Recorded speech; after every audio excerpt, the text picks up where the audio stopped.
Some people say the Chevrolet Corvair was a rolling death trap. Others argue it was misunderstood, unfairly criticized, and decades ahead of its time. Today, we're diving into the full story to find the truth of the Corvair, the controversy, the fallout, and how one car changed America's view of automakers.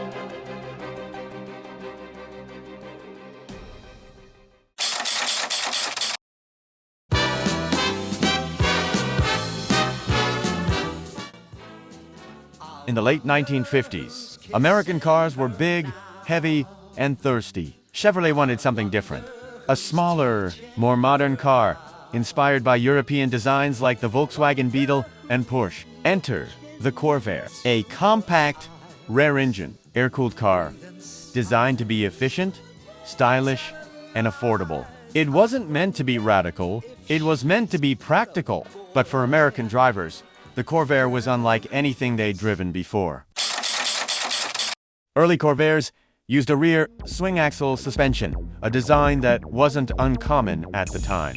But combined with the re-engine layout, it made the car sensitive to driver input. If tire pressures weren't set correctly, especially lower pressure in the front, the car could oversteer aggressively. In simple terms, push it too hard and the rear could step out. That didn't mean the car was uncontrollable, but it demanded more attention than the average American sedan. And that's where the Corvair's reputation began to form.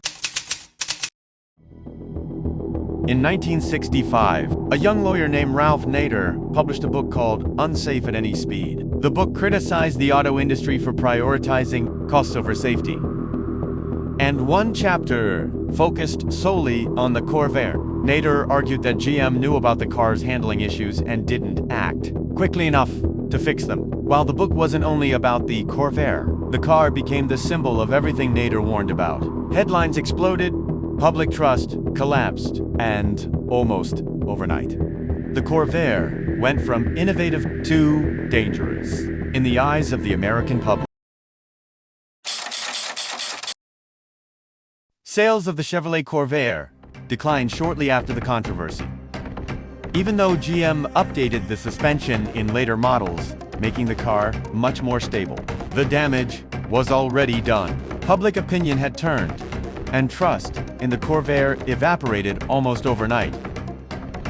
By 1969, Chevrolet quietly discontinued the car, not because it was still unsafe, but because its reputation had been permanently tarnished.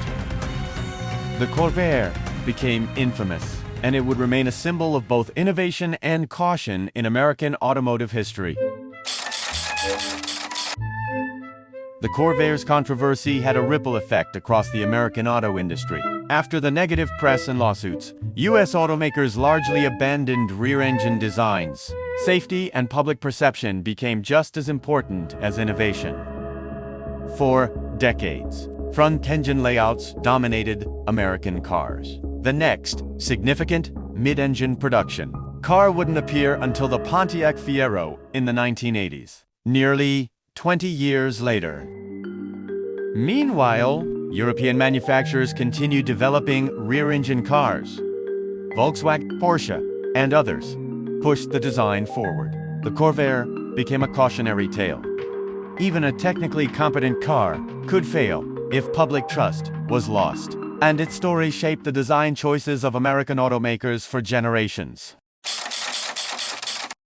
Despite its troubled history, the Corvair didn't disappear. Enthusiasts restored, collected, and even raced these cars decades later. Some owners still swear by its reliability and unique design, proving the car was misunderstood more than unsafe. And in the strangest twist, stories circulated of Corvairs being used to transport goods, even smuggling across borders, showing the car could handle far more than its reputation suggested. The Corvair's legacy isn't just about controversy. It's about innovation, passion, and a car that refused to be forgotten.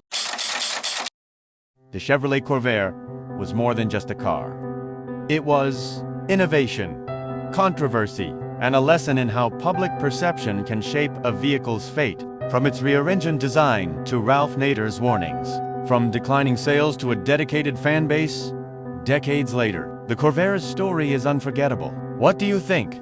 Was it truly unsafe? Or simply misunderstood? Let me know in the comments below. And if you want more stories like this, hit that subscribe button. There is much more.